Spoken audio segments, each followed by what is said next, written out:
Bible में लिखा है, प्रभु यीशु मसीह जी ने कहा, देखो मैंने तुम्हें सांपों और विषयों और शत्रु की सारी सामर्थ पर अधिकार दिया है। किस लिए? कि हम अंधकार की शक्तियों को अपने पैरों के नीचे रौंद पाए। हालेलुया। तो आज हम सीखेंगे और बड़े ध्यान से आप लोग परमेश्वर के वचन को सुने और सीखें, क्योंकि ये वचन आपके जीवन में फलेगा और आपका जीवन फलवंत हो जाएगा। हालेलुया। आइए हम पढ़कर देखते हैं परमेश्वर के वचन से लूका की किताब उसका 10 अध्याय और 19 वचन निकालिए मेरे साथ। लूका 10 अध्याय और 19 वचन पढ़कर देखिए कि यहाँ परमेश्वर का वचन हमें क्या सिखाता है, क्या लिखा है प्रभु के वचन में। देखो हाँ, मैंने तुम्हें सांपों देखो मैंने तुम्हें सांपों और बिच्छुओं को को रौंदने का और शत्रु की सारी सामर्थ पर अधिकार दिया।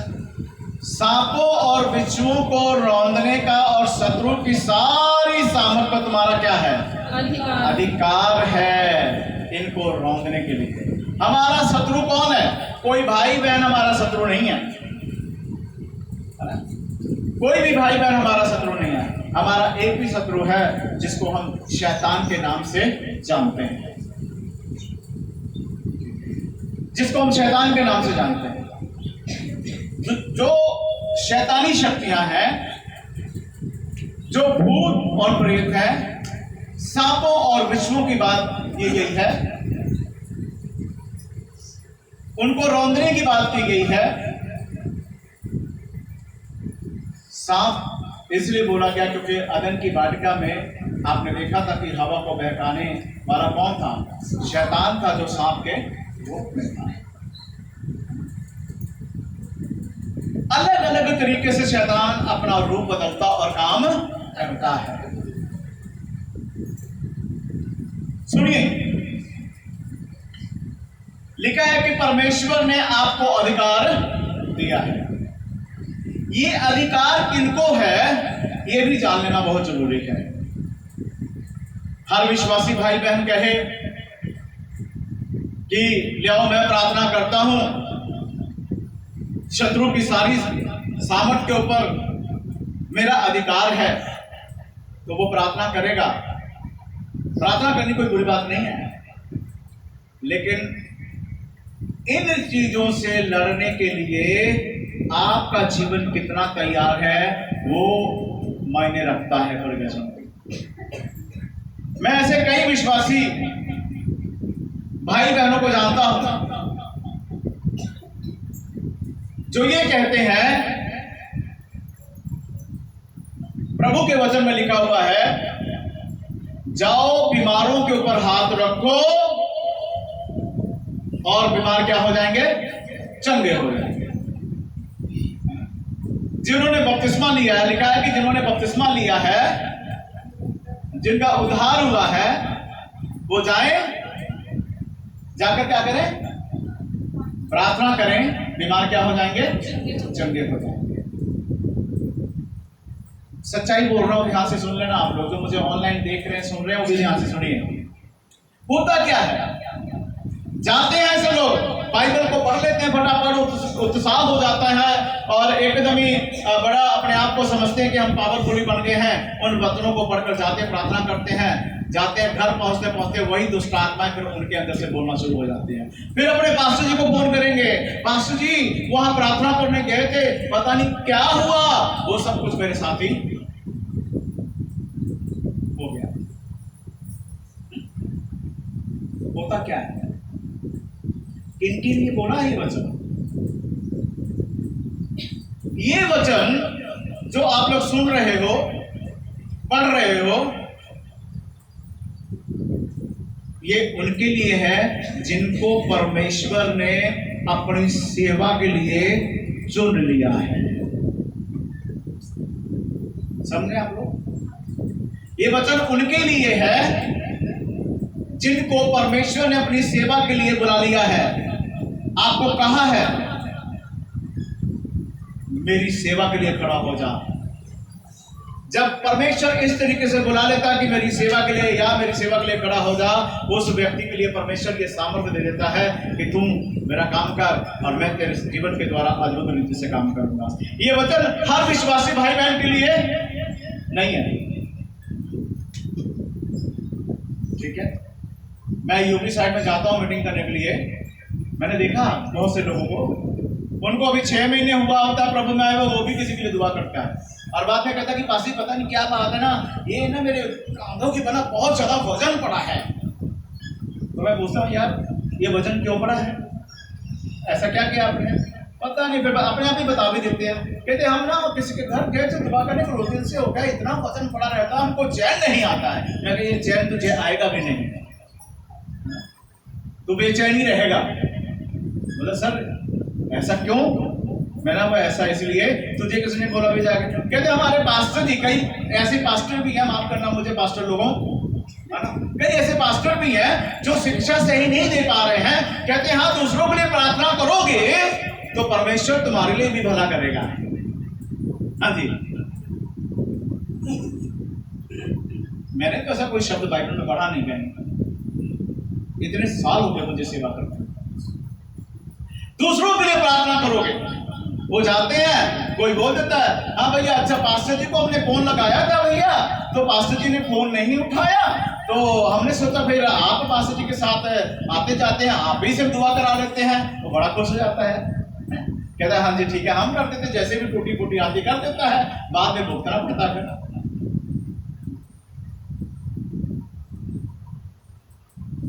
सही बता रहा हूं, हमारे इसी चर्च के अंदर एक प्रभु के सेवक आए, बहुत अच्छे प्रचारक हैं, बहुत अच्छा प्रचार किया, लेकिन साथ में उनकी वाइफ भी आई थी। तो बहनों की कईयों की आदत होती है, सबको नहीं बोल रहा हूं, है ना, वो आए धीरे धीरे धीरे धीरे जाके हैं जी कैसे सब ठीक है, उन्होंने भी बड़ा प्यार से बोला आपकी समस्या तब जाएगी, आप लोगों के लिए प्रार्थना किया करो, दूसरों के दुखों के लिए प्रार्थना करना, ठीक है। अब जैसे उसने बोल दिया, आगे जाकर उन्होंने वैसा किया, और जब वो अपने परिवार में गई, जाकर उसने इसी तरीके को अपना लिया, भैया हमको ऐसा बोला है, प्रार्थना करनी शुरू कर दी। परिजनों, उसकी आंखों की रोशनी चली गई। फोन आया, पास्टर जी मुझे आंखों से दिखना बंद हो गया। मैंने बोला भाई कोई गलती की होगी आपने? नहीं कोई ऐसी गलती तो नहीं की है पास्टर जी। मैं ठीक है, मैं उनके घर गया, फिर मैंने बोला मैंने बताओ ऐसा क्या किया आपने? कुछ तो ऐसा किया, कुछ बातें मैंने वचन से की। जब मैं वचन से बात कर रहा था फिर बोले हाँ हाँ पास्टर जी ऐसे मैंने प्रार्थना की है। मैं किसने कहा था आपको प्रार्थना करने के लिए? फिर बताया वो ऐसे करके वो पास्टर जी आए थे, उनकी पत्नी ने मुझे को ऐसा बोला। मैं कहा उनकी पत्नी ने बोला, लेकिन मैंने तो नहीं ना कहा आपको। अगर यही सब बातें होती तो मैं आपको ना बता देता, क्या मुझे नहीं मालूम है? तो क्यों सुना आपने? परिजनों बाद में प्रार्थना कर करके 1 हफ्ता प्रार्थना करते रहे, फिर जाके उसकी रोशनी वापस आई, प्रभु के सामने क्षमा मांगी।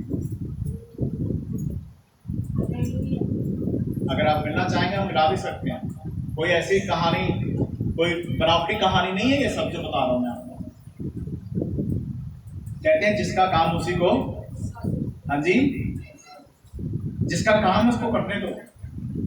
जिस दिन परमेश्वर ने आपको अपनी महिमा के लिए बुला लिया ना, वो दिन परमेश्वर अद्भुत रीति से। एक और बहन मुझे मिली, मैं किसी का नाम नहीं लेना चाहता, है ना, मैं नहीं चाहता कि कोई इंसल्ट फील करे, अभी इन्हीं दोनों की बात है। एक और बहन मुझे मिली, बहुत बड़ी परेशानियों में है। मैंने पूछा, बातचीत हुई मेरी, मैंने पूछा कि ये सब क्या कैसे, तो हम भी मतलब परमेश्वर की सेवा कर रहे हैं, हम भी परमेश्वर की सेवा कर रहे हैं, हम भी दुआ करते हैं, कलीसिया लगाते हैं, और खुद इतना परेशान, खुद के अंदर इतनी परेशानी, घर की बीमारी परेशानी खत्म नहीं हो रही है। कब से शुरू हुआ पूछा, भी कहते बस 2-3 महीने से बहुत तंग हुए पड़े हैं। मैं क्यों? प्रार्थना किया, आए यहाँ पर, करो, परमेश्वर ने छुटकारा दिया। पूछा उनसे भी सेवा कब से शुरू की है, किसने कहा था आपको? बस ऐसे मतलब स्टडी करने जाते थे, है ना, तो उन्होंने कह दिया, हमने शुरू कर दिया। घर उनका उजड़ गया है, परिजनों सच बोल रहा हूँ मैं, घर उजड़ चुका है उनका। क्योंकि जहां जहां जिनके जिनके लिए प्रार्थनाएं की उन्होंने बिना बुलाहट परमेश्वर की सेवा में क्यों आ गए? अरे किसी व्यक्ति के कहने से क्यों आप लोग आगे आ रहे हो? परमेश्वर को कहने दो। रिस्पॉन्सिबिलिटी फिर परमेश्वर आपका उठाएंगे। अगर परमेश्वर कहेगा तो परमेश्वर आपको अपनी सामर्थ भी देगा और आपको परमेश्वर अपनी महिमा के लिए इस्तेमाल भी करेगा और अंधकार की शक्तियों से बचाएगा भी। उस बहन का घर इस टाइम बिखर चुका है, खाने के लिए भी मुश्किल है, ना कोई आशीष ना बरकत। मैंने सीधे सीधे शब्दों में कहा, अपने आप को ठीक करो और बंद कर दो अभी संगति लगाना। सीधे शब्दों में कहा मैंने। आपको पता है कि ज्यादा सच बोलना भी ठीक नहीं होता है। कितने सहमत है मेरी बात से? हाँ जी, सहमत है आप लोग? पीछे बैठे आवाज नहीं आ रही तुम लोगों को? ज्यादा सच बोलना, हाँ जी, ठीक नहीं है ना, क्योंकि ज्यादा सच बोलेंगे तो इंसान क्या कहता है? मास्टर जी ने हमको कहा है, हमको सुना दिया है ना? प्रॉब्लम हो जाती है लोगों को। मैं आपको बताना चाहता हूँ, सच में उनके परिवार के हालत इतने खराब हैं। बाद में फिर मुझे फोन आए, मैंने एक ही बात कहा कि मैं कुछ नहीं कर सकता। क्यों बोला मैंने कुछ नहीं कर सकता? उसका कारण क्या है कि भाई गलती हुई है तो परमेश्वर से क्षमा मांगो, अपने आप का सुधार करो और अपने चर्च में परमेश्वर के दास के साथ बैठकर परमेश्वर की महिमा करो और कहो कि मैंने प्रभु के भी खिलाफ पाप कर दिया और आपके खिलाफ भी पाप कर दिया, मैं क्षमा मांगती हूँ। तो करने के लिए तैयार नहीं, तो नहीं करना है तो फिर मैं इसमें क्या कर सकता हूँ? बिगाड़ने में मेरा किसी के लिए कोई हाथ नहीं रहेगा, चाहे कोई कहीं का भी हो। मैंने बोला नहीं, फिर आप जैसे भी चाहें चलें, लेकिन इसमें मैं आपकी कोई मदद नहीं करूंगा, क्योंकि जिसको परमेश्वर की ओर से सजा हो, ये सुन लेना ध्यान से, जिस व्यक्ति को परमेश्वर की ओर से सजा हो ना, उसमें अगर हम भी जाकर उसकी मदद करेंगे ना तो वो सजा हमारे लिए भी हो जाएगी। परमेश्वर कहेंगे भाई मैं इसको सुधारना चाहता हूं, मैं इसको सुधारना चाहता हूं और तू मेरे से बड़ा हो गया है, इसके सहयोग के लिए आगे आ गया। क्या तूने मेरे से पूछा? प्रभु कहेगा तूने मेरे से पूछा? तो हमारे पास जवाब नहीं, क्योंकि मैं ऐसे पहले भी फंस चुका हूं। मैं हालेलुया। सीखने वाली बातें सीख लेना। बताता हूं मैं कैसे फंसा। हमारे इसी चर्च में एक व्यक्ति कानपुर से थे, वो लोग यहीं आते थे। हमने बहुत उनके लिए प्रार्थना की, दुष्टात्मा का काम था, परमेश्वर ने छुटकारा दिया और यही गोपाल नगर के एरिया में वो लोग रहते थे। आते रहे, समझाते रहे, लेकिन कुछ बातें ऐसी थी जो परमेश्वर के साथ उनका रिश्ता ठीक नहीं था। तो घर की दिक्कतें बढ़ी, बार बार समझाने से नहीं समझे, घर में दिक्कतें आई, परेशानी आई, तो मैंने उनकी सहायता कर दी। वो आए यहाँ पर बैठ गए तो हम लोगों का मन जो है दर्द से वैसे भर जाता है। मैंने यार अपने भाई बहन है, कोई बात नहीं, तो उनके लिए सहायता कर दी हमने। कुछ सहायता की, राशन डलवा दिया, कुछ उनको पैसे भी दे दिए भी चलो अपने घर का टाइम पास करो। प्रियजनों, करने के बाद मैं इतना टाइट हो गया, इतना ज्यादा टाइट हुआ कि मेरे पास कहीं से कोई पैसा नहीं आ रहा है, मेरे घर के राशन खत्म हो गए, मैं परेशान। अब मेरे पास ना दूध के लिए पैसे, ना घर के और राशन के लिए पैसे, ना कहीं आने जाने के लिए, ना स्कूटर में तेल, क्या करूं मैं बड़ा परेशान हुआ।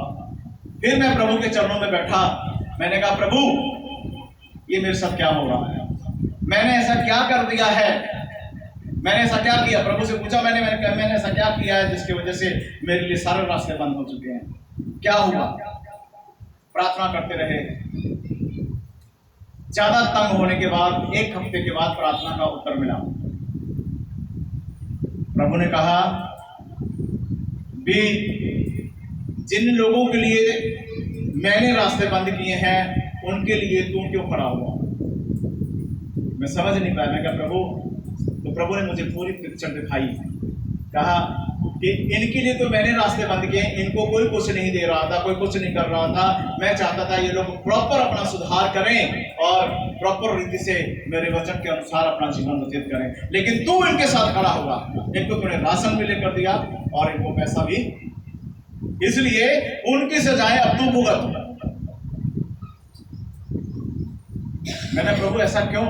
प्रभु ने कहा कि मैं ताड़ना देने वाला परमेश्वर हूं, मैं मलहम पट्टी भी देता हूं, मलहम पट्टी भी करता हूं और जख्म भी। परमेश्वर ने मुझे समझाया। मैंने बोला ठीक है प्रभु, मेरी गलती है, मैं आगे से ऐसा नहीं करूंगा। माफी मांगी मैंने परमेश्वर से, माफी मांगी, प्रार्थना की, और माफी मांगने के बाद, प्रार्थना करने के बाद फिर 1-2 दिन बाद मेरे लिए रास्ते खुले। फिर परमेश्वर ने वैसे मुझे आशीषें दे दिया। बड़े हालेलुया। कई बार परमेश्वर कईयों को कुछ सिखाना चाहता है, उनको उन्नति करना चाहता है, परमेश्वर उनको बढ़िया ढंग से अपने वचन के अनुसार खड़ा करना चाहता है, और हम जैसे लोग उनके बीच में आकर क्या करते हैं, है ना, उनकी सहायता के लिए, मदद के लिए जब खड़े हो जाते हैं तो परमेश्वर जो है वो हमसे नाराज हो जाता है। प्रियजनों, क्या कहना चाहता हूं आपको, जो व्यक्ति ज्यादा मुश्किलों में है, परेशानियों में है, अपने आप को जांचो कि आप कहां से गलती करते हो। बाइबल में लिखा है ना, जब आप प्रकाशित वाक्य 2 है पढ़ते, क्या लिखा है? तूने अपना पहला सा प्रेम छोड़ दिया। मैं तेरी मेहनत परिश्रम को जानता हूं, लेकिन प्रभु कहते हैं कि फिर भी मैं तेरे विरुद्ध कुछ कहना चाहता हूं। याद करके तू कहां से गिरा है। तो ऐसे मनुष्यों को याद करने की जरूरत है। यह क्या लिखा प्रभु के वचन में? देखो मैंने तुमको सांपों और बिच्छुओं को रौंदने के लिए और शत्रु की सारी सामत पर अधिकार दिया है।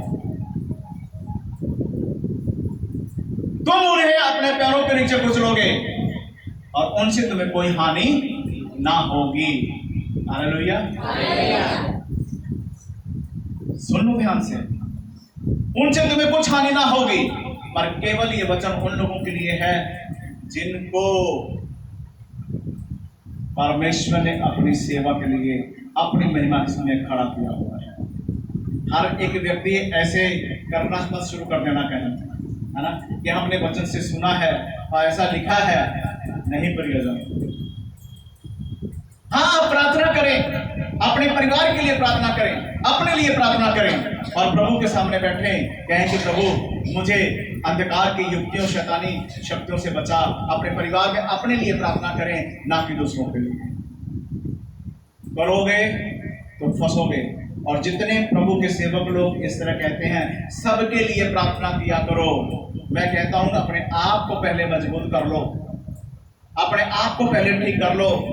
जब तुम्हें लगता कि मैं अपने आप को ठीक कर चुका हूं, मैं मजबूत हो चुका हूं, मैं प्रभु के वचन के अनुसार बढ़िया ढंग से चलने लग गया हूं, फिर दूसरे का भी बोझ उठाना शुरू करो। हम आप तो मजबूत नहीं होते हैं और दूसरों का बोझ उठाते हैं, फिर हम उस बोझ में डाल जाते हैं। कितनों को मेरी बात समझ आ रही है? क्या मैं ठीक बोल रहा हूं? एक बात बताइए, अगर आपके पास खाने के लिए होगा तो किसी को खिलाएंगे? बोलो। खाने के लिए नहीं है, फिर कहां से खिलाऊंगा? बोलो। मान लो आपके पास कुछ वस्त्र हो तभी तो किसी को दे पाएंगे ना। अगर आपके पास एक ही वस्त्र है तो आप क्या करेंगे? खुद पहनेंगे या किसी को देंगे? तो यही समझना है आपको। आपके पास अगर आपका परिवार ठीक है, आप बिल्कुल, आपका जीवन खुशहाल है, आप दुआ प्रार्थना में पावरफुली हैं, एक अच्छे विश्वासी बन चुके हैं, परमेश्वर के साथ ईमानदार हो चुके हैं, ईमानदारी के साथ चलते हैं, परमेश्वर आपकी सुनता है। और जब जीवन आपका पावरफुली हो जाए, अब इसका मतलब यह है कि आपके पास किसी दूसरे को भी देने के लिए कुछ है, फिर दो ना। होता नहीं है, हमारे पास होता नहीं है और हम देने लग जाते हैं। इसीलिए फिर हमें किसी का दुख जो है वो फिर हम उसके उन दुखों का सामना हमें भी करना पड़ता है। हालेलुया। पावरफुली होना जरूरी है। परमेश्वर की बेटी यहाँ पर कोमल बैठी हुई है, आराधना करा रही है, आराधना के द्वारा परमेश्वर काम करता है। लेकिन मुझे भी परमेश्वर ने इसके बारे में ये नहीं कहा कि इसको प्रार्थना का जो एक पास्टर का पोस्ट जो होता है इनको पास्टर नियुक्त कर दो, ऐसा प्रभु ने मुझे नहीं कहा अभी। और प्रभु ने मुझे ये भी नहीं कहा कि इसको बोलो कि ये हाथ रख के प्रार्थना करे, नहीं कहा तो मैं इसको नहीं कहता हूं। हालेलुया। परमेश्वर की दासी सोनिया बाजा बैठी वो करती है, उसका इसके लिए समर्पण है परमेश्वर के साथ। वो आपके लिए हाथ रख के प्रार्थना करती है कि नहीं करती है? जिस दिन प्रभु मुझे कह देगा तो मैं इसको क्या करूंगा, कह दूंगा कि प्रभु की तरफ से संदेश आ गया है तेरे लिए, अब तुम लोगों के लिए हाथ रख के प्रार्थना करना। कलीसिया के भाई बहन, आपने देखा होगा जब आप लोग कई बार आते हो चर्च में, कोमल ने आपके लिए कभी ऐसे हाथ रख के प्रार्थना नहीं किया है या नहीं? मैं हूं तो वो मुझे बता देगी प्रार्थना करना है, या फिर परमेश्वर की दासी सोनिया बाजुओं को बता देगी। हालेलुया। काफी समय पहले की बात है, ये लोग सीख रहे थे, इनको मैं कुछ सिखाना चाहता था। ऐसे संडे का दिन था और सबके लिए प्रार्थना करेगी, सब लोग चले गए। लास्ट में एक बहन, एक परिवार रुका, उसमें दुष्ट आत्मा का काम था। तो मैंने परमेश्वर की बेटी कोमल को मैंने कहा, मैंने इसके लिए प्रार्थना कर। मैंने इसको बोला कि जाकर इसके लिए क्या कर दे, प्रार्थना कर। तो ये हाथ रखकर क्या किया इसने, पहले से जवाब दिया मुझे कि मैं नहीं करूंगी।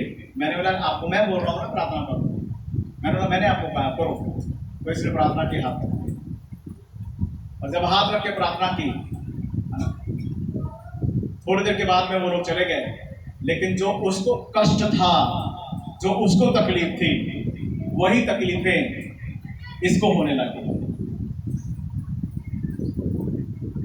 तो मैं यहीं बैठा हुआ था, मुझे मालूम था कि कुछ होने वाला है। मैं चुपचाप बैठा रहा। मैंने पूछा कि क्या हो रहा है, तो बोली कि पता नहीं, मुझे ना बड़ा अजीब सा लग रहा है। मैंने बोला चलो कोई, फिर इग्नोर कर दिया मैंने। थोड़ी देर के बाद में और भी कुछ घबराहट और भी चीजें, माना वो काम ऐसा फीलिंग आने लग गया इसको। उसके बाद फिर मैंने इसके लिए प्रार्थना किया, उन चीजों को डांटा। मैं कहा चले जाओ यीशु के नाम से। तो एकदम से वो प्रभाव खत्म हुआ और एक नॉर्मल हो गई, ठीक हो गई। फिर मैंने इसको बोला कि ये मैंने जानबूझकर आपको कहा था प्रार्थना करने के लिए, इसलिए कि आपको ये तजर्बा हो जाए, आपका ये अनुभव हो जाए कि बिना परमेश्वर के आज्ञा कभी ऐसे किसी के लिए प्रार्थना मत करना। हालेलुया। ऐसे ही है, बिना परमेश्वर के आज्ञा। जिस दिन परमेश्वर ने कह दिया उस दिन, देखो एक बात बताइए, परमेश्वर कई अपने दासों से बात करता है ना। कई बार हम लोग टीवी में परमेश्वर के दासों का प्रचार सुनते हैं, अच्छी बात है, सुनना चाहिए। कई बार वो टीवी के अंदर ही ऐसे प्रार्थना करेंगे, वो कहेंगे प्रभु यीशु मसीह का अनुग्रह आपके ऊपर आ रहा है, परमेश्वर की ब्लेसिंग को अपने जीवन में रिसीव करें, परमेश्वर आपको अपनी सेवा के लिए बुला रहा है, परमेश्वर आपको अपनी सेवा के लिए खड़ा कर रहा है।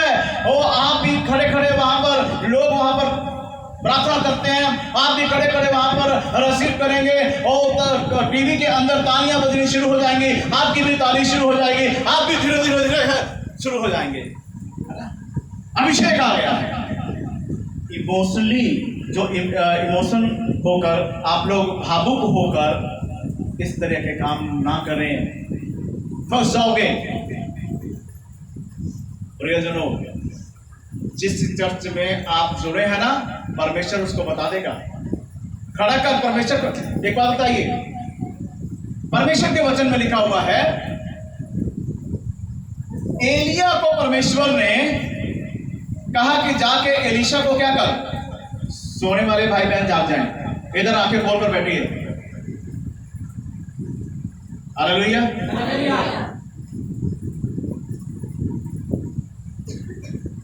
एलिया को परमेश्वर ने क्या कहा, एलीशा के बारे में क्या बोला? परमेश्वर ने एलिया को बताया कि एलीशा का क्या करो, अभिषेक करो। जो एलीशा वो कहाँ था? खेत में हल चला रहा था, बैलों के द्वारा हल चला रहा था वो। जब परमेश्वर के जन को, एलिया को परमेश्वर ने कहा, वो परमेश्वर ने जैसे ही कहा, परमेश्वर के आज्ञा को मानकर एलिया वहीं खेत में पहुंच जाता है। और एलिया ने जाकर उससे बातें की, उसको कहा कि परमेश्वर ने मुझे आज तेरा मसा करने के लिए भेजा है। बोले हालेलुया, हालेलुया। जिस दिन परमेश्वर आपको चाहेगा ना, वो दिन परमेश्वर हम जैसे लोगों की नींद उड़ा देगा। जा, जाकर इस बहन का मसा कर, जा इस भाई का मसा कर, मैंने इसको अपनी सेवा के लिए बुला लिया है। हालेलुया, अच्छा लगेगा। हाँ जी, आज क्या हो रहा है ना? आज क्या हो रहा है? पैसों के द्वारा ऑर्डिनेशन। पास्टर जी हमारा मसा कर दो, हम ऑर्डिनेशन कराना चाहते हैं, हम मसा करवाना चाहते हैं। नहीं। कुछ समय पहले एक व्यक्ति के बारे में परमेश्वर ने मुझे कहा, यूपी में राम नारायण नाम का एक व्यक्ति है, बल्लापुर गांव है और गंज मुरादाबाद के पास पड़ता है। मुझे प्रभु ने कहा कि इसका मसा करना है, लेकिन साथ में प्रभु ने मुझे कहा इसको कह के अपने पस्तर साहब के साथ प्रार्थना करे। और मैंने उसको बोला कि प्रभु ने मुझे कहा कि पस्तर साहब के साथ प्रार्थना करो, परमेश्वर आपको अपनी सेवा के लिए बुलाना चाहता है। वो कहकर मैं आ गया और मेरे परमेश्वर ने मुझे कहा इसको कह कि 6 महीने तेरे पास है। और 6 महीने के दौरान ही फिर परमेश्वर मुझे यहाँ से लेकर गया और जाकर परमेश्वर ने मुझसे कहा इसका अभिषेक कर दे, इसको मेरी सेवा के लिए मैंने बुला लिया है। उस व्यक्ति का अभिषेक किया गया। आज प्रभु की दया से, परमेश्वर के कहने से किया, तो प्रभु की दया से आज 150-200 लोग उसके पास है और चर्च बिल्डिंग भी उसके पास है। हालेलुया, सेवा करना। तो प्रभु कहे ना, जिस दिन परमेश्वर कह देगा, जो मुझे ऑनलाइन सुनो ध्यान से सुनो, भागना फिरना बंद कर दें, जुड़ जाएं, ईमानदारी से प्रार्थना करते रहें। मुझे भी परमेश्वर ने अपनी सेवा के लिए अलग किया। मेरे पास्टर जी ने मुझे कहा जाओ, निकलो यहां से, जाकर सेवा करो। तो प्रभु की सेवा करनी शुरू कर दी। प्रियजनों, प्रभु की बातों पर गौर करो, परमेश्वर की बातों पर गौर करो। अधिकार परमेश्वर ने बहुत से बातों के बारे में अगर देखें, और भी अगर हम अभिषेक की बात करें, परमेश्वर ने जब परमेश्वर के जन दाऊद को अपनी महिमा के लिए चुनना था, राजा बनाना था, तो परमेश्वर ने सैमुअल से बात किया। और परमेश्वर ने सैमुअल से जो नबी है उससे बात करके कहता कि जाकर क्या कर उसका, हाँ जी, जाकर उसका क्या कर, अभिषेक कर। परमेश्वर का जन निकला वहां से और वो वहां पहुंचा जहां उसका परिवार था, दाऊद का। और वो लोग, आप बाइबल में लिखा 8 भाई थे, 1 by 1 करके वो लोग अभिषेक के लिए आगे आते गए। परमेश्वर सैमुअल से क्या कह रहे हैं, ये नहीं है, इसको खूबसूरत मत देखना कि बहुत खूबसूरत है, इसके बॉडी मत देखो आप कि बहुत ऊंचा लंबा जवान है, बॉडी है ना, ये नहीं है। फिर वो चला गया, फिर दूसरा आया, उसको भी बोला ये भी नहीं है, तीसरा आया ये भी नहीं है, चौथा आया ये भी नहीं है। धीरे धीरे करके जब सब आ गए, फिर उसने पूछा कोई और भी है? उसने कहा हाँ, एक सबसे छोटा है, वो भेड़ों को बकरियों को चराने के लिए क्या है। परमेश्वर के जन ने कहा जल्दी से उसको बुलाओ। क्या कहा? जल्दी से। और जैसे ही वो आया, परमेश्वर ने कहा ये है, इसका मसाका। बोलिए हालेलुया। क्या समझ आ रहा है आपको? कितनों को समझ आ रहा है? भावुक होकर नहीं। किसी ने कहा अनुग्रह परमेश्वर का आ रहा है तुम्हारे ऊपर, कंफर्म कर लो किसके लिए बोल रहा है।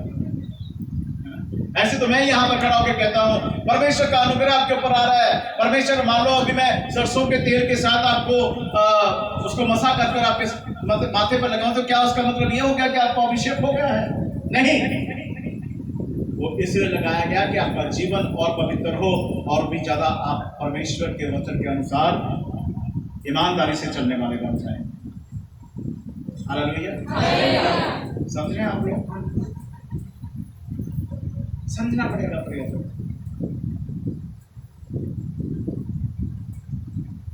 हमारे बीच में हालांकि देख लो बुजुर्ग हैं, कन्हैया जी बैठे हुए हैं। एक बार अपने साथ इनको मैं दिल्ली लेकर गया, एक दो लोग और थे, नौजवान बच्चे, प्रार्थना के लिए साथ में गए। वहां शैतानी शक्तियों का काम था और साफ साफ इनको उन चीजों के बारे में पता चला और चीजों ने देखा तो उन चीजों ने इनके ऊपर अटैक करने की कोशिश की। और उसके बाद जब मैंने प्रार्थना किया, एकदम से परमेश्वर ने इनको छुड़ाया। प्रूफ के साथ बात कर रहा हूं मैं आपको। कहने का मतलब क्या है? कहने का मतलब यह है कि अभी परमेश्वर ने उनको इस काम के लिए नहीं, उसके बाद मैं इनको कहीं लेकर नहीं गया। क्यों? क्योंकि मुझे भी समझ आया कि परमेश्वर अभी नहीं चाहता है। हालांकि वो अपनी नौकरी से इस टाइम फ्री हो चुके हैं, लेकिन जिस दिन परमेश्वर ने मुझे कह देना उस दिन उनको घर पर टिकने नहीं दूंगा मैं। उस दिन वो अपने परिवार में नहीं रहेंगे, उस दिन परमेश्वर के भवन और परमेश्वर के काम में रहेंगे। प्रियजनों, भावुक होकर नहीं, भावुक होकर कोई काम ना करें। हालेलुया। मैंने तुमको सांपों और बिच्छुओं को रौंदने का अधिकार दिया है, शत्रु की सारी सामर्थ पर अधिकार है। उनको तुम रौंदोगे, कुचलोगे, तुम्हारा कोई हानि ना होगी। केवल उन लोगों के लिए वचन बोला गया है जो परमेश्वर की सेवकाई के लिए प्रभु ने जिनको अपनी इच्छा से खड़ा किया है। हालेलुया। और अगर आप नहीं समझोगे तो क्या होगा? जैसी करनी वैसी भरनी हो जाएगी। जिस दिन परमेश्वर आपको कहे उस दिन ये काम करें और फिर परमेश्वर आपके जीवन में अद्भुत काम करेगा। Hallelujah, hallelujah. एक नौजवान बेटी हमारे यहाँ अभी चर्च में आई है, परमेश्वर की महिमा के लिए भजन भी गाती है। इस बच्चे को पता नहीं था। अब मुझे नहीं मालूम कि कई बार हम लोग जैसे टीवी में या कहीं ना कहीं प्रचार सुनते रहते हैं तो उससे थोड़ा उत्साह भी हो जाता है आदमी, ठीक है। लेकिन मैं आपको साफ शब्दों बता रहा हूँ, ये बेटी यहाँ बैठी हुई है ना? क्या नाम? दिलप्रीत नाम है आपका, है ना? दिलप्रीत है। उसको लगन है परमेश्वर की महिमा गाना, परमेश्वर के लिए भजन गाना, परमेश्वर के नाम को ऊंचा करना। इस बच्चे को इतना पता नहीं था, ज्ञान नहीं था, तो इसने किसी के भलाई के लिए प्रेयर कर दी चंडीगढ़ में। और इसने तो अपने सोच के अनुसार उनके भलाई के लिए अच्छा काम किया जितनी इनको समझ थी। लेकिन क्या हुआ प्रियजनों? वो सारी प्रॉब्लम जो वहां पर थी, पागलपन जो था, जो जैसा होता था, जैसे मतलब वो लड़का जो है नशा करता, उल्टे पुल्टे काम करता, वो सब कुछ इस बच्चे के ऊपर आ गया। मैं प्रूफ के साथ बात कर रहा हूं। जितने मुझे ऑनलाइन सुने ध्यान से सुन लीजिए आप। अगर परमेश्वर की तरफ से कोई संदेश होता है तो उसको समझना आप लोगों के लिए जरूरी है, इसलिए कि परमेश्वर नहीं चाहता कि आप भी ऐसे मुश्किल में पड़े। पीछे प्रभु की बेटी दिलप्रीत बैठी हुई है। सब हम लोग परमेश्वर के बेटे बेटियां हैं। उसको इन मुश्किलों का सामना करना पड़ा। अचानक चलो यहाँ चर्च में आए हमारे पास, है ना? यहाँ पर जब ये आए मेरे ख्याल ये आज चौथा एतवार है। 4 एतवार पहले की हम बात करते हैं। प्रियजनों, प्रभु का अनुग्रह हुआ, परमेश्वर ने जब प्रार्थना की, फिर इसको छुटकारा, फिर मैंने जब चीजों को डांटा तो चीज क्या बोल रही थी? वो कह रही है कि इसने मुझे क्या वहां पर आकर, है ना, इसने मुझे क्यों छेड़ा, क्यों मुझे आकर वहां पर प्रार्थना की? मैंने उसको तो छोड़ दिया, लेकिन इसको मैंने पकड़ लिया। हालेलुया। क्या इसने कोई बुरा काम किया था वहां पर? ये लड़की जो है दिलप्रीत, क्या उसने कुछ उनके परिवार में कुछ गलत तो नहीं किया ना? किया तो भलाई का काम किया ना, अच्छाई का काम किया ना उसके लिए, कि चलो ये दुख में है, परेशानी में है ना, जैसे कोई समझ कर दी उसने, लेकिन वो सारा भुगतान इसको करना पड़ा। समझ रहे हैं प्रियजनों? अपने आप को जांचो।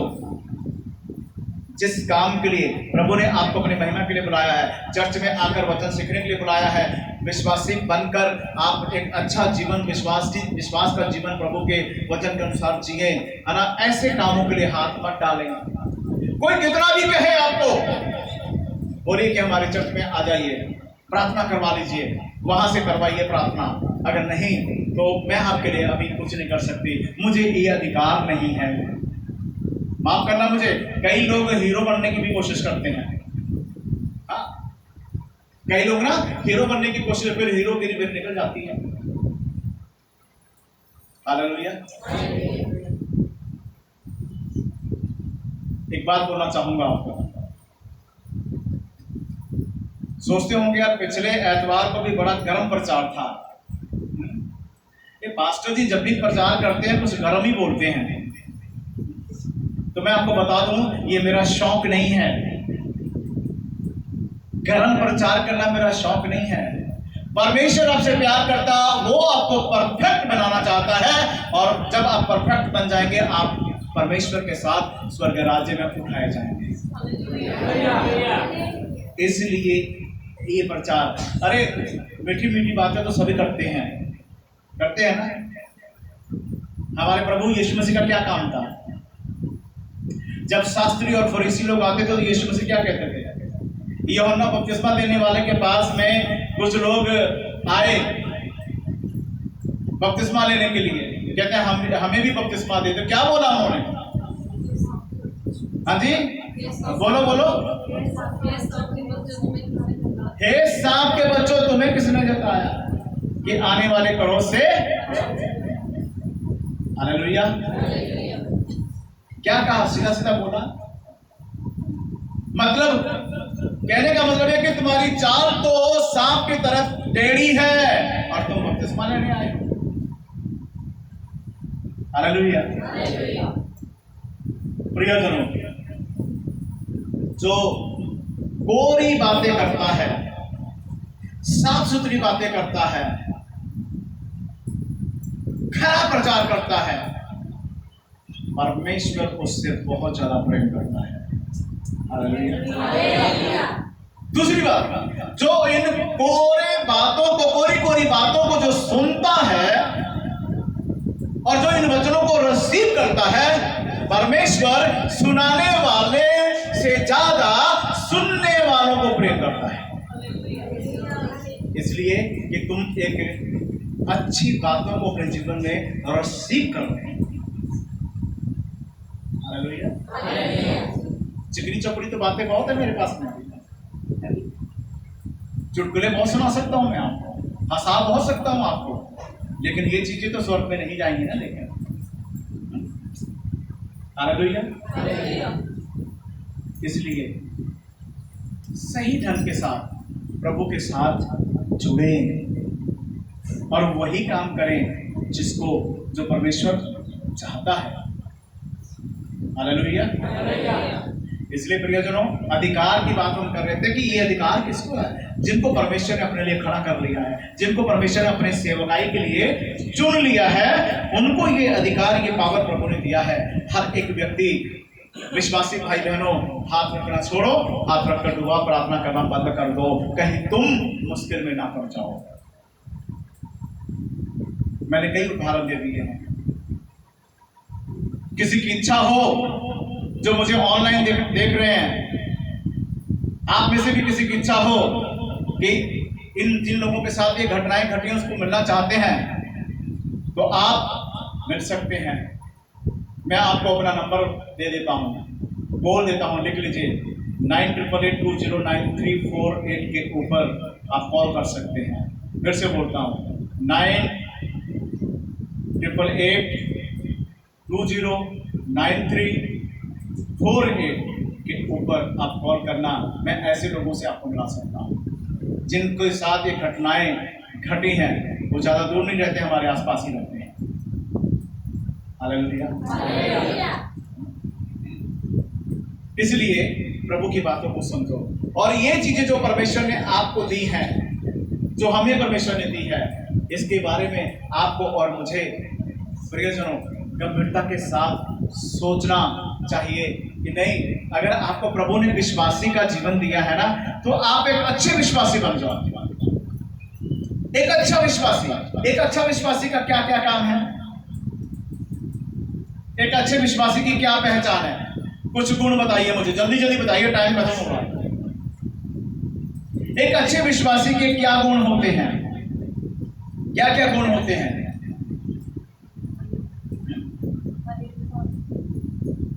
हाँ बोलिए बोलिए, जल्दी जल्दी बोलिए।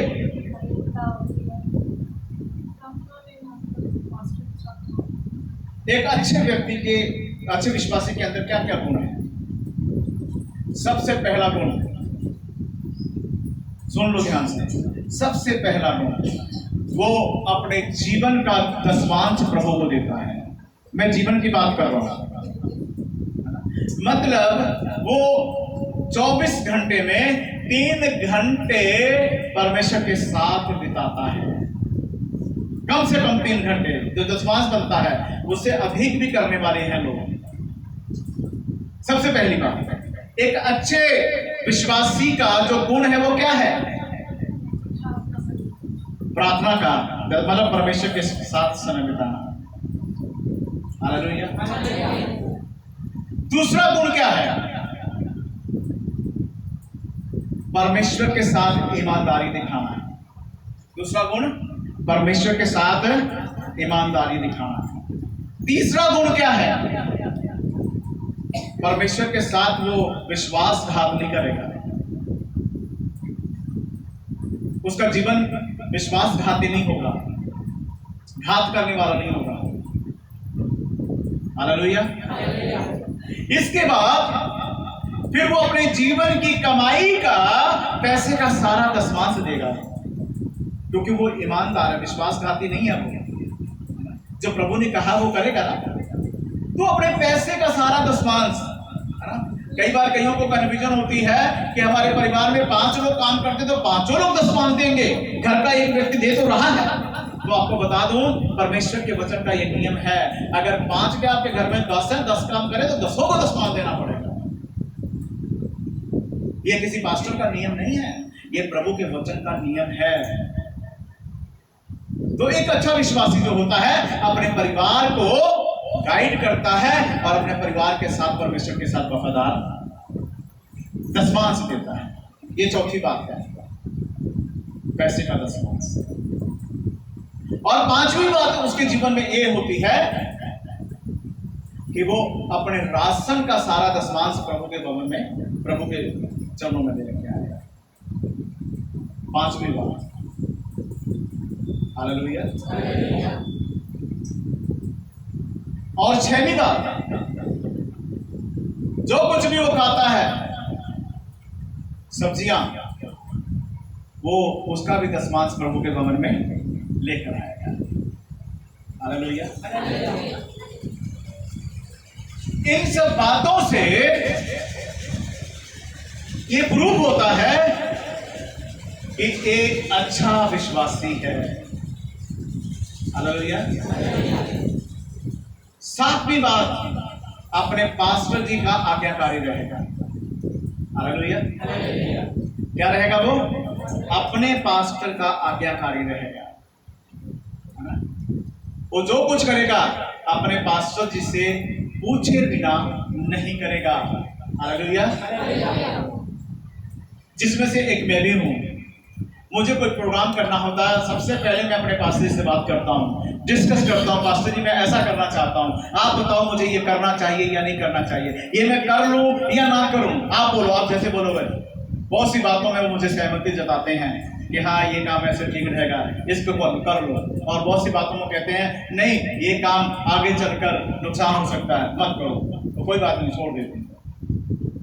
हालेलुया।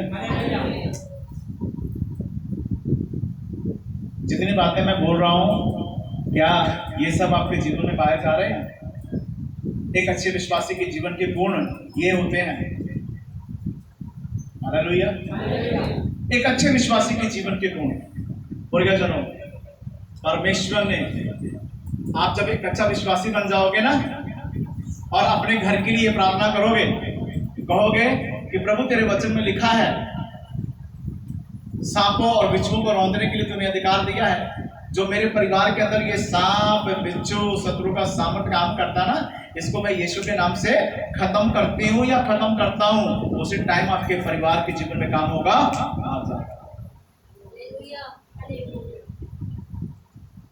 समझे? उसी टाइम होगा।